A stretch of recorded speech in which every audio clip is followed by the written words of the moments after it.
Yeah. Burglar, James of Sun Barrelswood from Switzerland. Dan Case, founders of Dan Case Foundation from USA. Wang Zhang, Executive Director of Institute for Global Cooperation and Understanding from Peking University, China. And Duc Dang, Director of Science Technology Industrial Park from IDC Vietnam. And our session today is moderated by Cường Đặng, partner and CEO of Fox Vietnam. And now the stage is yours. Thank you. Well, thank you. The stage is mine. Welcome, ladies and gentlemen. Welcome. Thank you for being here. This is, I called Frank earlier and said, this is the best session of the day. This is right before we have a big celebration. Hopefully, you all had a great day. And this should have been in a happy hour environment at Become Access Center. So we get more creative and innovative participation from the attendees. Anyway, well, thanks for being here.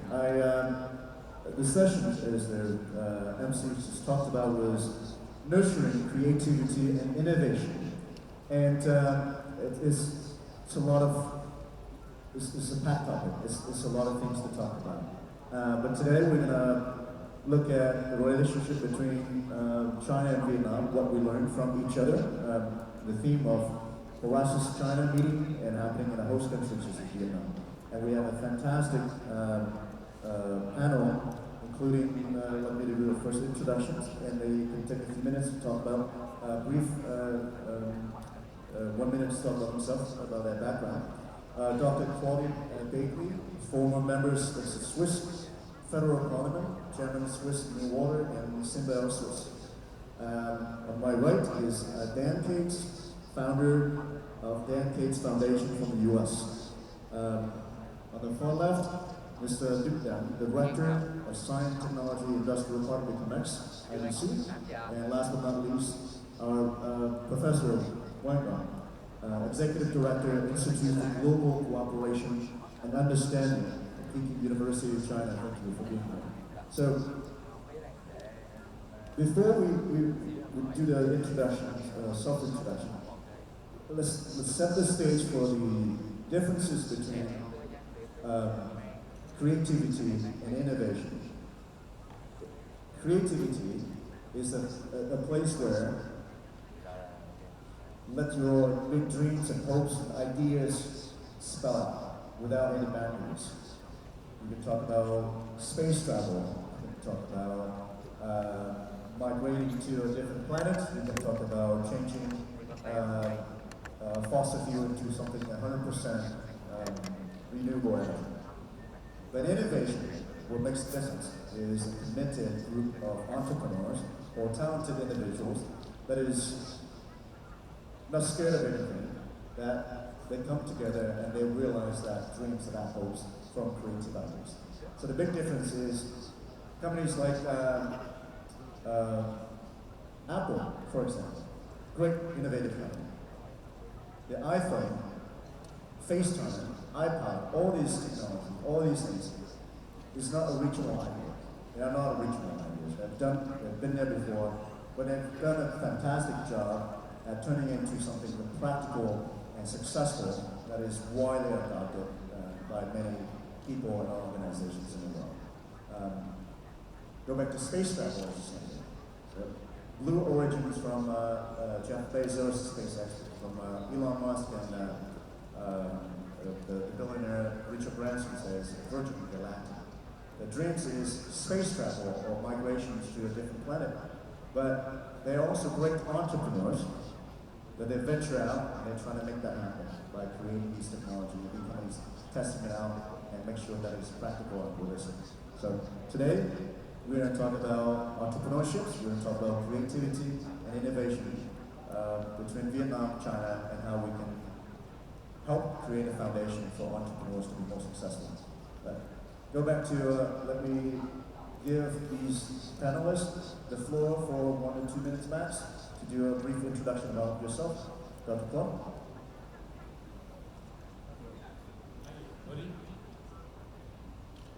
The first distinction is to be done between, as you said, invention, which is technical, technological, and innovation, which is its application. Now, I think there are three categories. First category, if you are speaking of a small, medium, highly specialized company, like you have many in Germany or in Switzerland, 200 people, watchmakers, they would do the development by themselves. They would keep it in-house. They would have a few handicraft specialists who would do a very, very narrow segment. They would invent and implement. So this is where innovation and invention and innovation would be in the same spot. The opposite, if you take the pharma industry, they control the whole range of products. It's complicated to develop a new molecule. So they prefer to let startups try. Many would die in the process. Some would be successful. When it becomes too expensive for the startup, for example, for the human level trial, well then the pharma company jumps in, puts $200, $300 million and gets an ownership or a co-ownership of that. And this is protected by IP. Now in between, you mentioned, for example, mobile telephone. It's a bit difficult to be protected by IP because everybody has maybe 6 months lead on the others. Everybody is more or less in the same boat. Also, if you take very large companies, you would do internal development. For example, I worked for Nestlé. In Nestlé, it was quite interesting. We had development companies. I'm not talking fundamental research. This is done very much in-house. But developing companies. I was personally in charge of Latin America. So the idea was, my role was at that time, it's a long time ago, talk with each of the Nestlé companies of South America to see what are their plans. Make a plan of what would be the growth organic, what would be the growth by acquisition, what the growth by R&D. And we had an R&D center specific for Latin America, looking at developing goods based on local raw material, corresponding to the local consumption habits, and being nutritious. So you see, it's the last mile of the innovation. So the technology comes from much behind, but in order to adjust the local resources and the local needs, then it makes a lot of sense to have a team, there were like 80, of scientists who would work on the field and make sure that they can bridge the gap. Dr. Bigler, thank you very much. I want to do a short 1-minute introductions so people get the background. Maybe 1 minute to talk about your background a little bit. Go ahead. For you. Yes. Microphone. Dr. Bigler, microphone. I'm kind of an ambulant contradiction because I worked in the public sector, started in diplomacy, worked in the Swiss Parliament, but made most of my career in the private sector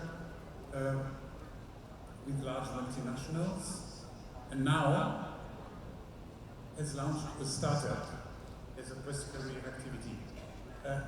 It's difficult to run a startup when you have dozens of thousands of employees, or hundreds of thousands of employees. It's difficult, but at the same time, it's extremely rewarding because you take the risk. Instead of every month being paid, you have to pay your staff. Instead of spending time in corporate politics, you define the goal. And I must say, for all of the people in the room who have gone through a high-level corporate career, come into startup. Startup is not only for people of 20, 25. Startup can also be for gray hair, white hair, and it's really fun. Thank you. Dan. Right, is this thing on? Okay, yeah, it is. So I come from a bit of a different background in many ways, and my approach towards innovation and creativity is a little different in a way as well. It's not exactly tech-oriented, but I think technology is super important. So my background originally is from having extreme success from professional poker and finding a way to bridge the gap between that and doing something in the direction of creating positive impact, which is a long story, but involves directions in focusing on towards the entertainment industry and putting things into practice through lead by example and creating, well, what I determined eventually was to be communities, which I believed would foster habits of such things such as innovation and creativity, which I believed that is what I wanted my focus around was, okay, here are these virtues that people can have, how do we actually create them? And I decided, well, I want to create systems in place to make this possible and be a presence in the media to reflect those changes. So I realized, okay, well, in order to make these changes, firstly, I have to be an example myself and be innovative and creative, but also positive, whatever other virtues I want to reflect.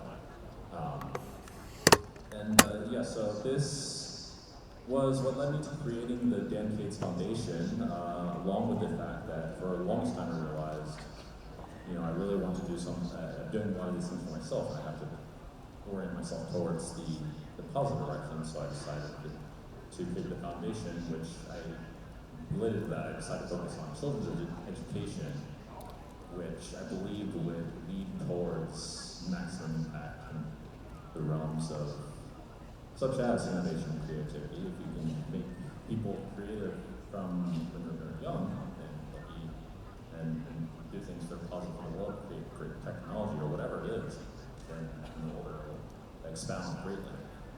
And that's what led me to creating to this idea of creating communities, which I can do directly and can create a mutually beneficial existence between me and the people within my communities, and do that towards creating other sustainable systems that lead towards even technological developments or other sorts of things that will be beneficial for society at large. So that's roughly where I'm at in the process of making communities to foster these kinds of traits, and now looking into the actual process and models towards making reality. Thank you, Dan. Wang Dong? I'm from the background as an academic professor teaching at the university, so that I actually like very much the way start with this is academic. Usually we love to begin with definitions, and indeed this is also what I teach to my students. Try to encourage them to be creative, innovative. This is how we really push the frontier for the production of knowledge. But when it comes to creativity and innovation in business, I'd like to share with you some data. The Global Innovation Index report 2023 last year shows that China is actually among all the developing and middle-income economies has made the most headways in sort of picking up. Now China is the only one that ranks among the top. When the GRI report first released in 2007, over the years, China now has last year China ranked number 12. That is quite impressive for the developing economy. Some other important indicators, such as like patents, academic papers in top journals, and in 2022, China filed over patent internationally, accounting for 46.8% of the world total. By contrast, the United States filed over 590,000 patents internationally, for about 72 were total. And NED, the Shenzhen city of Guangdong province alone in 2022 filed close to 16,000 patents, which actually came very close to the number of whole genome, which is a little bit over 70. And of course, the number of the papers published in scientific top journals in 2022, China also ranked number one with over 92,000 papers published and about 650,000 citations. China trailed with over 78,000 papers published and over 300,000 citations. And also last but not least, China's IND 2022 has surpassed Europe now in the world, trading only after the United States, accounting for 20% of the total IND worldwide. So, but is that mean that China is now the most innovative? Probably not, because I would like to also get back to what Paul mentioned. China, I think, has been really a comparative advantage in application of those knowledge, a lot of those findings, and mostly in the field of application of the applying sciences. So I think China is still going forward. I think China needs to put more investment in encouraging the basic, improving its creativity and innovation, putting more investment in the basic science research. Thank you. Good afternoon. Hello. Good evening, everyone. It's a great pleasure to be here and very humbled to be here with the distinguished panelists from very senior members from Switzerland, from USA, and also from China. My name is Luc. I'm born in Vietnam, educated in Singapore, and coming back to Vietnam. I'm joining Black Mexico, is the leading industrial park and township developer in the country. We have more than 21 industrial parks across the whole country, in 15 provinces. And so today, currently I'm in charge of Buffalo around innovations, science, technology, industrial parks, which is the new generation of industrial park in Vietnam. How we are going to sort of, for the past 10 years of industrialization is when Vietnam opened the economy. So now is the key challenge is how we can move up the value chains and how we can drive the economy by innovations, by science, technology activities. So that is also today's discussion is something that's very close to my heart and my passion is how we can continue to drive the economic development in Brazil, in Vietnam in general, by bringing in more innovative activities. So for my definition is basically the definition is that innovation is something when it turns idea, knowledge, or patents, etc., into something that can make money, to bring value to the market. So it's not only papers, on the sales or research, etc. So how we can fuel that process to bring in more values to the society. So, recent years we've seen a lot of great exposure coverage for Vietnam's economic growth. Vietnam is in a great place that lots of international investors, a lot of foreign investors coming in. Like that, they turn me off. Oh, we're back. It's like Nick just said, is trying to drive up the value chain in what we do, in terms of manufacturing, in terms of agriculture and so forth. China's done that for a long time. And China is the hub for high-tech manufacturing, and they want to do more semiconductor, AI development, and so forth. Let's look at entrepreneurship from within a large-scale organization or a startup. So innovation is all the corporates, all the big companies out there, they try to innovate. They have two ways to do it. One, they go invest into startups, or they can grow from within. The question is, for Cloud, you've been exposed to both for your experience with DHL, with Nestle. Can you share the perspectives of why corporate should be or should not incubate ideas versus funding or sourcing, soliciting from different startups for innovative products or things that align with their strategy? Thank you very much. First of all, it should not be from Europe to here. It goes both ways. And I would very much imagine that in future, when people come this part of the world, they may come to the headquarters, and not just for a place for direct investment. I believe that everybody has something to win from mutual partnership. Second, I see that the people in the West were wrong when they believed that here people are only good at coding. This is really wrong. I was privileged 2008 to be very much involved in a high-level political conference between Germany and China on sustainability and climate protection. We had ministers from both sides. We had CEOs of very large companies of both sides.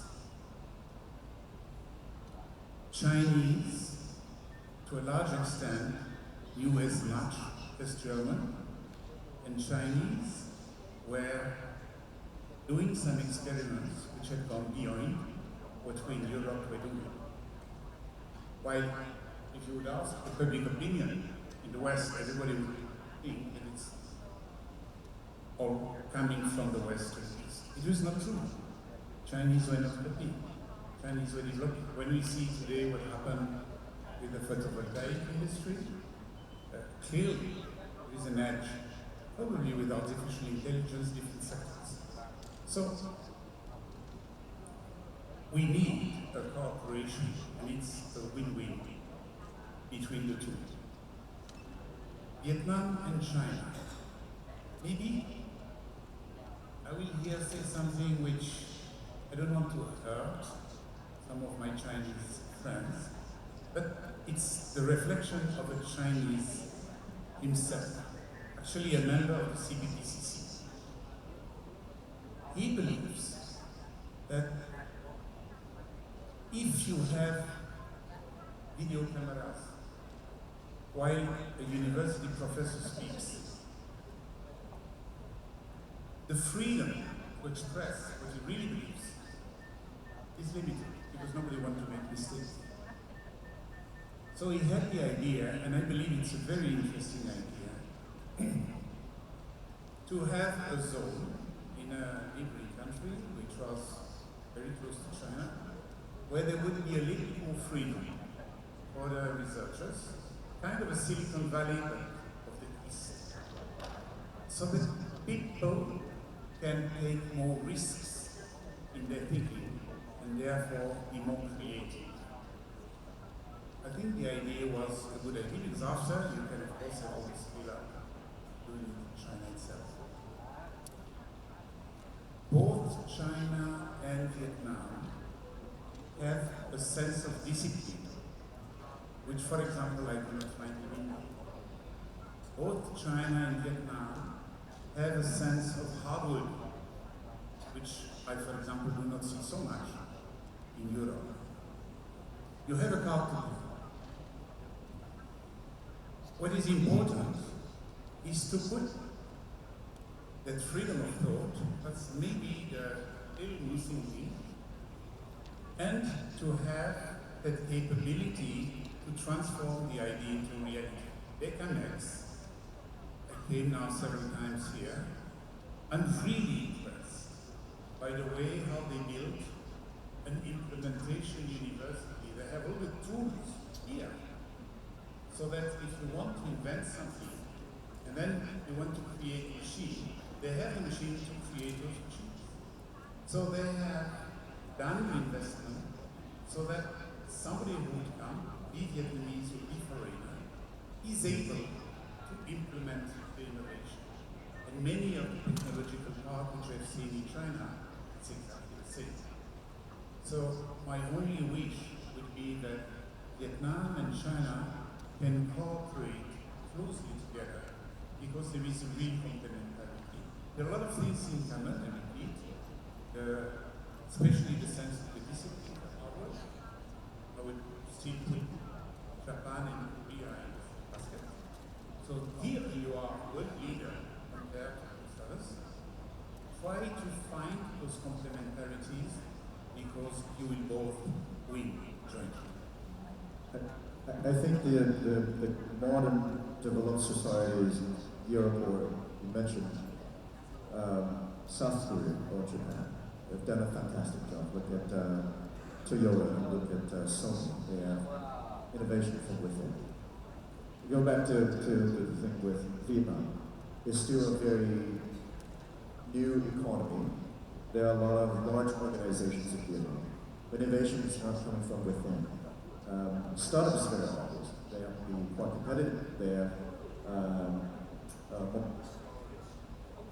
build things that fail quickly. Maybe this question for one to talk about from your perspective in China. You've seen larger organizations, they can also innovate. And is that in that area, what can Vietnam learn from it? Large organizations in Vietnam, I see, trying to do that, but it's not very much creating a big culture change for other large companies in Vietnam to follow. I think this is there is concept I think in the business school. It's called a big company disease, right? We all know that when the big companies sort of become complacent, edge, and eventually sort of stagnate or decline. And it happens just so, and particularly I feel for many big companies over the years, it's so typical. So what we need to do is that really, I think a couple of things. I think is that to shrink the size, like go down instead of scale up, and we to cut through the train of the decision. We also have to make the information flow is loose, very effective ones, and altogether creating and a company culture that really values innovation. I recall a couple of years ago I visited some high-tech companies in China. They really created something. We also use this concept we call self studies of international relations. It's just the idea is that the innovation really does not come from top down, but rather bottom up. And they have this mechanism of creating, encouraging their employees within their company to start doing stuff. And then they come up with ideas, and then they could start their own business, and the company sort of will play the role as a venture capital and help. I think this is perhaps a way to go.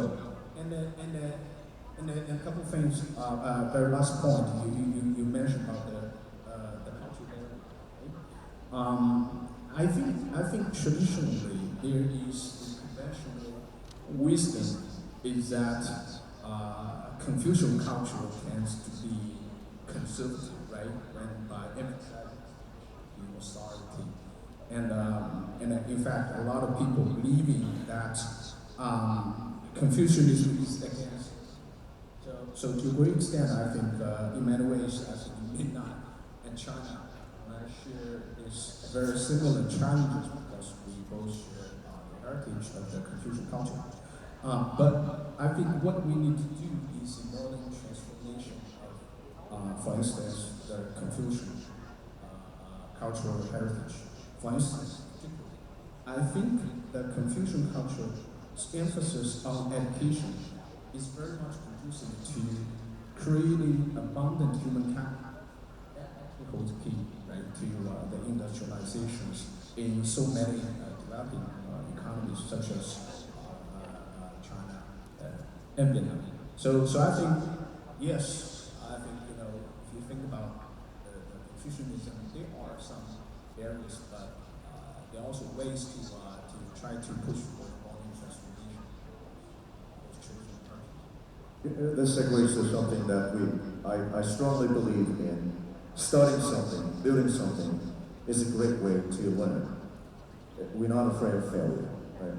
But that's different in a very different culture. So I want to ask this question, maybe Dick can talk about it, for the audience to understand the different perspectives. You get Vietnam, China, the US, and Switzerland. So are there cultural barriers to companies as a leader? If I were a big corp symptom, I was the CEO, I'm not encouraging it because many failed projects reflect very poorly on me under my leadership. But that's not very good. That's just it's just death to innovation. Everybody's scared of starting something and it's hurting their KPIs. Second part would be societal impact. Is there a barrier, something, failing, that's preventing people from doing a new startup or creating a new division in their business? Maybe you can talk about that from a diplomatic perspective. So I think I'm going to share the context of in general in Vietnam. So how we see that Vietnam is an emerging economy. When we see that the country is in the process to accumulate capital. So I think there is a very big turning point when we can transition from short-term gains to long-term gains. When we talk about whether we can invest for long-term or we are going to invest for the short-term and get the returns, I think that is very strong, very important paradigm shift. When economies move up to a certain level, that they can accept the higher level of risk tolerance. They can accept failure. Failure doesn't mean that they are going to go for the end of the company, the end of their life, etc. So when economy is at a certain stage, they are still, I think, embracing failure is still something that is quite strange and quite unacceptable, especially in the Eastern cultures, where we are not like Silicon Valley. We are not in the Western world where experiments of accepting failure as a process of learning. So I think that is the very critical transition that we need to move over in order to propel the innovations process to be taking place in a very strong way. So where the company is still thinking about, I make the investment today, so what is the return for the next 1, 2, or 3 years? We need to shift to think about when you do R&D, when you do deep tech, you take 5 years, you take 10 years, and then you can expect a return. So only the companies or the economy that can afford that, they need to accumulate certain capital so that they can invest for the long term. So I think that is in terms of cultural and also in terms of structures of the economy. So we need to move from different stages of the development. And also, like Dr. Wang Dong also share about, I think we share the Confucian cultures where the hierarchy is there.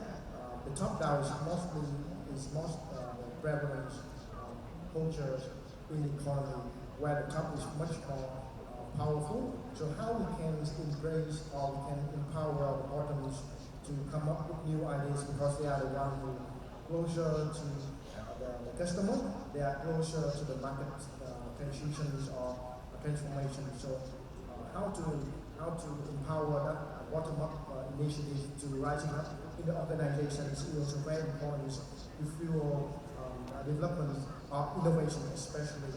And I think at the end of the day, innovation is about experiment. You do 10 experiments, you do 100 experiments, you do 1,000 experiments. And if you keep trying to do that until you get it right, and then that single success will bring you 1,000 or billions of returns So that is the metrics, or that is the nature of innovations.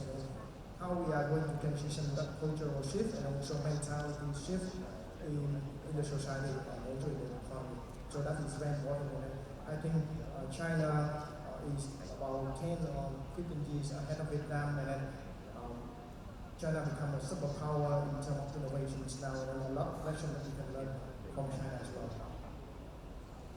Let's go back to China for a second. Maybe Dan, you could talk about it from the American culture, and more specifically in your industries, how we can encourage more innovations and not afraid of being failed or tainted your reputation in the industry. So, one thing is I feel like the American side of things is a little bit more connected towards the European side of the culture than to China, at least in my personal experience. I do think in terms of innovation and creativity, and in terms of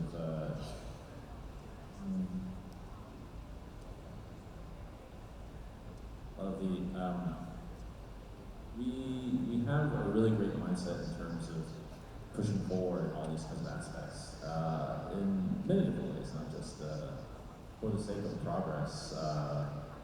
And Elon Musk is like a perfect example of all this. Is incredibly innovative and is going as full force towards pushing things to the maximum as much as possible with his goals and all these other things. I do think that American culture could learn a lot from, especially Eastern cultures, a little bit closed off. Especially in terms of things such as discipline, and from elements of Confucianism itself. I was actually pleasantly surprised when I went to China and I learned so much about how differently the Chinese and the Asians in general just thought radically differently from the U.S. And I think that the U.S. has a couple of fallacies in that they want to be very free in the way that we think. We do lose sight of a lot of the traditional aspects of some of those things that are really important and found in Confucianism, ironically. And I do think we're a little bit, sometimes I get the impression that innovation, while it's very, very free thinking and all that, I think there's lots of value in mixing cultures and just getting perspectives from totally different places, especially from China. I was very, very surprised and learned a lot even from my limited experience with the Chinese and with other cultures of Asia. And it was more fascinating how different it was and how expanded all these sorts of things were, that even impressed by them, sometimes even more innovative than the thing from the inventors. It seems like they're even rivals to Elon Musk in terms of innovation and technology. So more cultural mixing is great. Thank you. I also want to be mindful of timing, and we talked a little bit too much about the private sector, and maybe Wang and Claude can talk about the role of the public sector, right? So in terms of organizations, startup or large enterprises, they have control. They can initiate projects, they can start something, investment through different channels. What about the role of the public sector? How can government encourage a path towards organization can be more natural in a way that build innovative projects and solutions in any sector? Claude? The role of the government sector. It can of course support all the activities of the startup. Many of the new innovative companies would be spin-off from universities, so Ministry of Higher Education could really help. Government could make sure that we put those ideas at the service of the community. So it's not only money, but I think a typical example, bus which would have fact, you will have a little battery so that you go from place to place.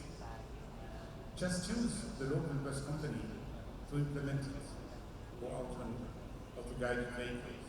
So there are a lot of things where the government can not only put money to support, but offer the possibility to use the local infrastructure.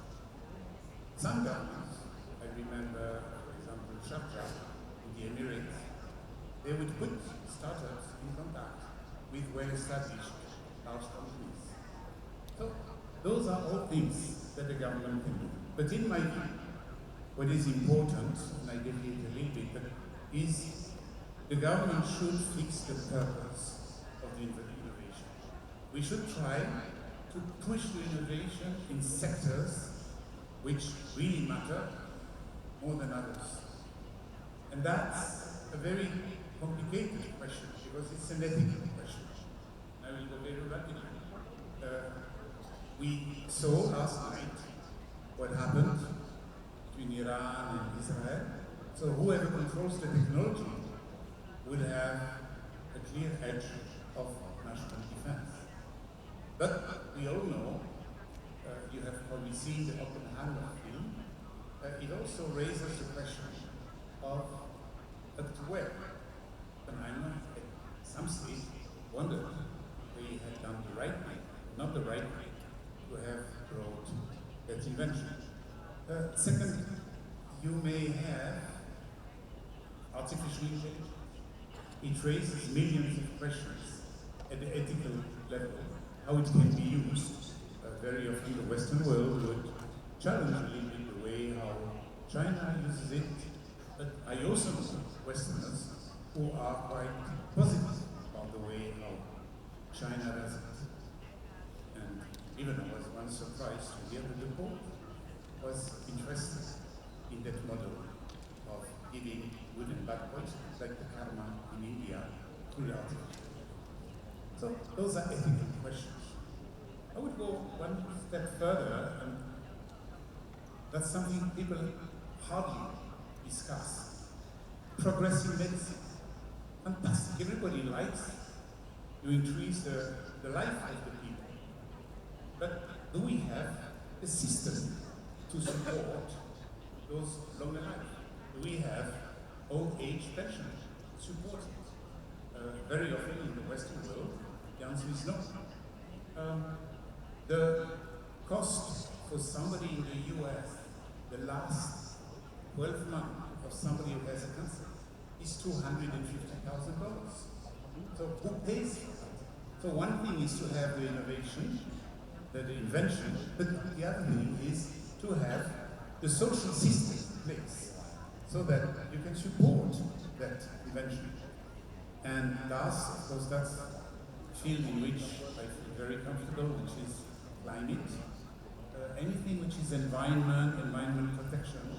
I think it's the role of the government to give the right orientation. It can be either by penalties, or it can be by incentives. Personally, I like much more the system of incentives.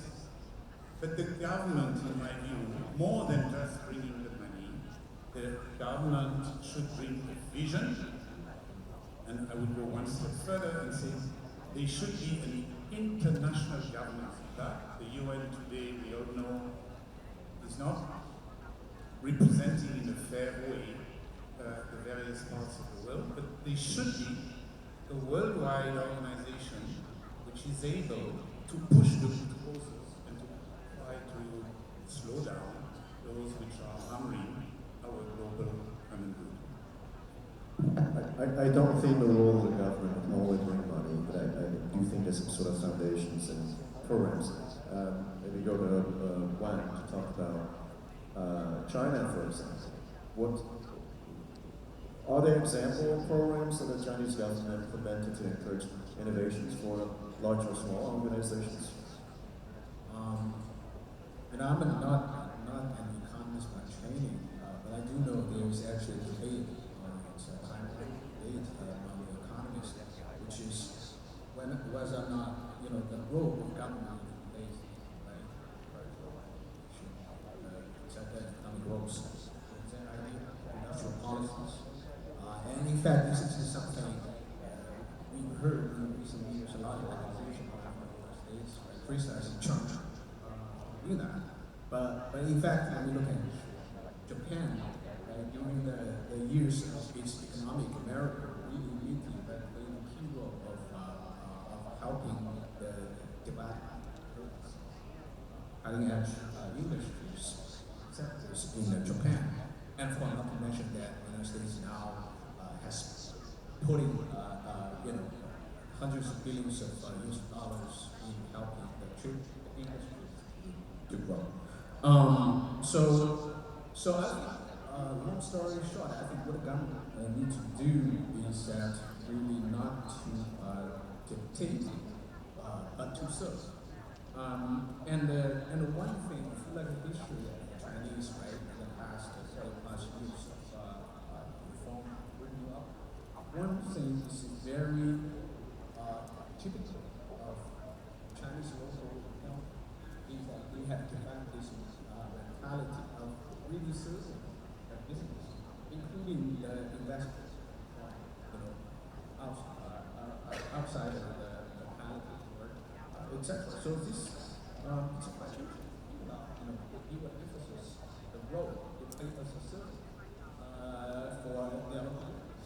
And this is the kind of, I think, indicator of whether the local government are entrepreneurs. So I think perhaps there is also a fine line in believing that the government can do everything and know everything, but rather try to create the for the business to grow. I would like to add 2 more points. I think one of the things is that in economics we understand that the role of the government is to correct market failure.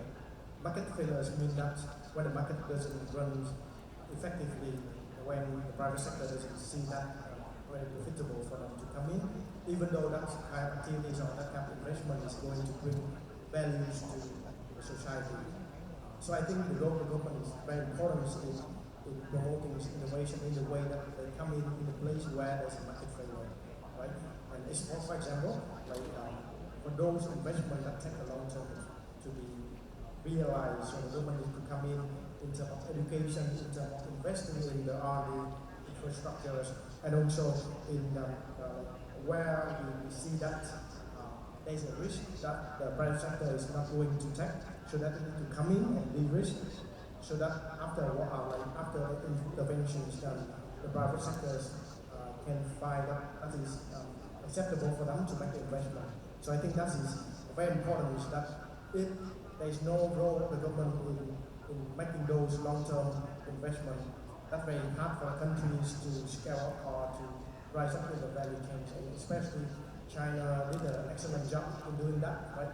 In terms of building infrastructures, in building especially education and R&D infrastructures, and also providing public goods that going to bring externality, positive externality to the economy.